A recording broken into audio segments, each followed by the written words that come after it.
Hey there, this is Danelle Flanders with Paper Tray Ink, and for today's Make It Monday video tutorial, I'd like to show you a neat way to add shaped borders to your cards using non-border dies.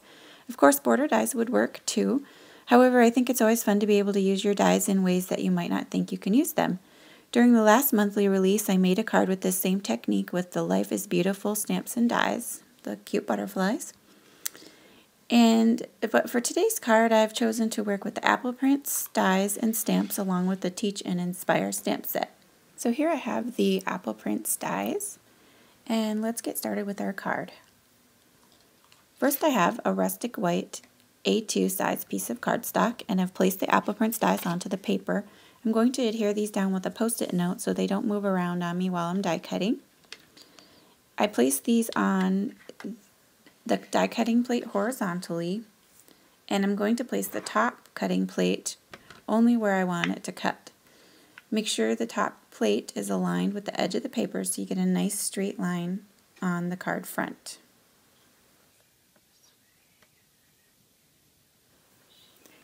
Next, you'll run this through your die cutting machine, and when you take it out and remove the plates and the post-it note, you'll see that you have a partial cut.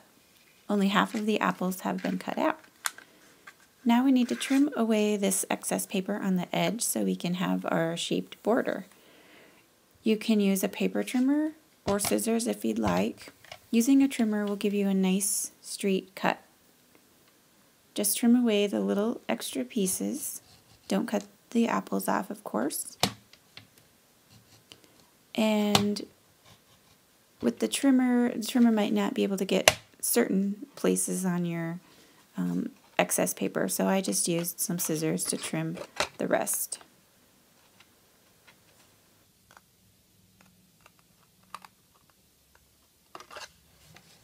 I have a little piece at the top where the leaf was die cut that I just need to trim a little better with my scissors.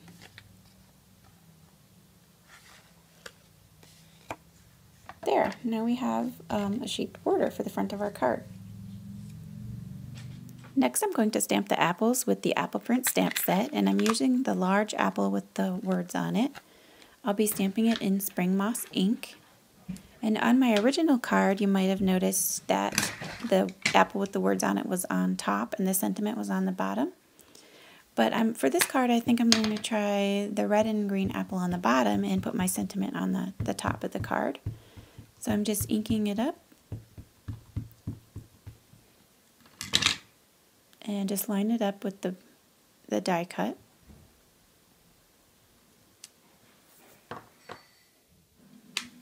Now I'm going to use the striped apple. I'm going to stamp that on the top one.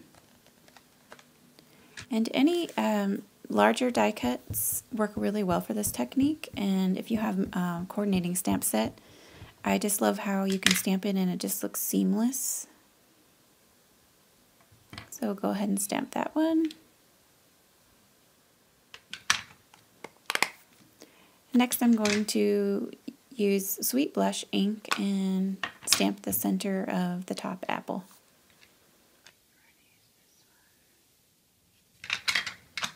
Okay, now the apples are done, and I'm going to work on the leaves with Ripe Avocado ink.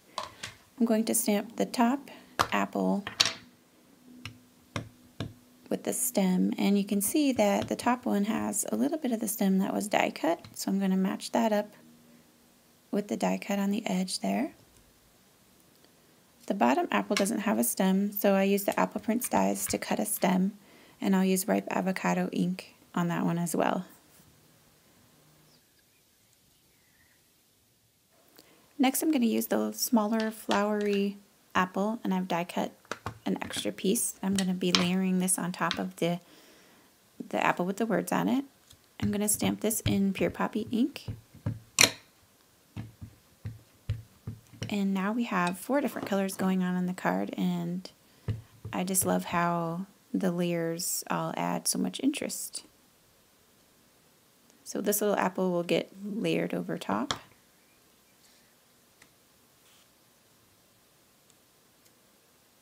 There. Now we're going to stamp the sentiment from Teach and Inspire stamp set. in True Black ink, and I'm going to stamp it right over the top apple. Stamping it with something helps ground everything on the card so the sentiment isn't just floating there by itself. And then I'm going to take a piece of scratch paper and Pure Poppy ink, and I want to stamp one more banner to layer over the top of the black banner. I really wanted to add a little bit more red and balance out the red from the larger apple on the bottom.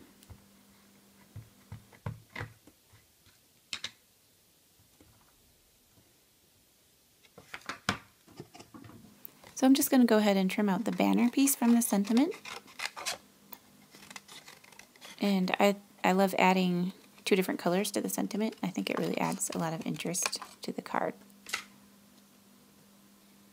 So I'll go ahead and trim that out. And here's the finished piece.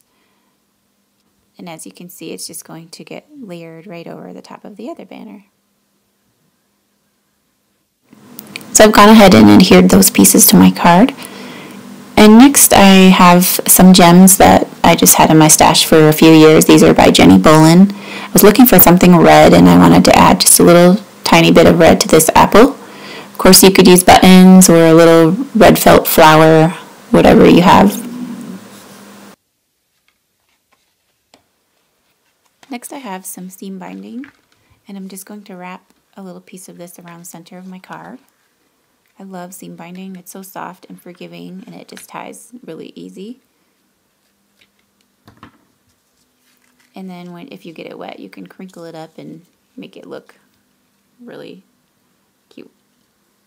While I was tying the seam binding, I noticed that I smudged a little bit with my fingernail polish, so I just trimmed the edge off and tied a new bow on.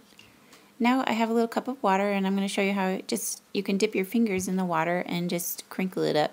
Super easy. You just need a little bit of water, not much at all, and it won't even get your card wet. And just crinkle it up however you crinkle it is how it's going to stay. So it's very, very easy process working with seam binding.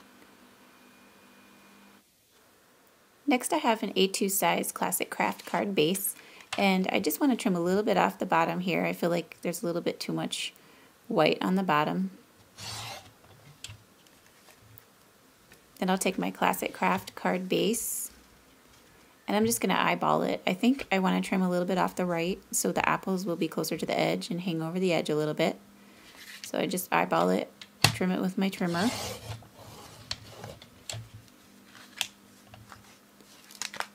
Then when I place the card front back on, I want to trim away some of the card front so the apples will be the border. So I'm going to open up the card, place it back in my trimmer, and just trim away some of the excess Classic Craft.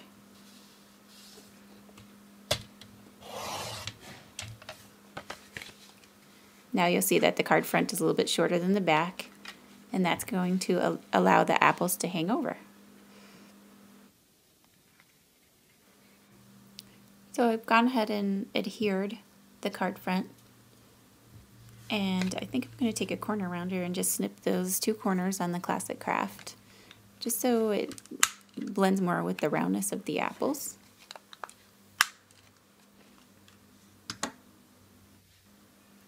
Next I'm going to add a fun piece of pattern paper on the inside. I'm using Pure Poppy pattern paper, and again I'm just going to use my paper trimmer and eyeball it.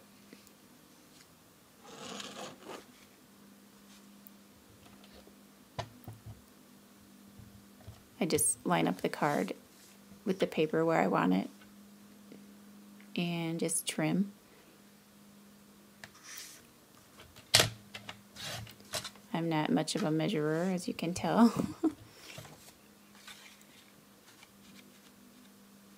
Then I'll trim a little bit off the edge.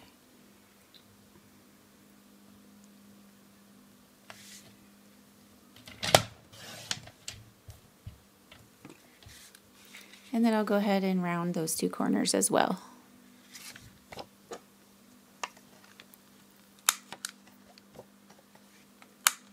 And adhere it inside the card. I like how a little bit of the red peeks out and adds a fun color to the inside. One more thing I forgot to do in the video was on the left side of the card I did stamp a little border with one of the pencils from Teach and Inspire with Sweet Blush ink. And then on the inside I decided to cut one more apple and I stamped looking forward to a wonderful year. So that's it for me. I can't wait to see what you all will make. Have fun. Bye.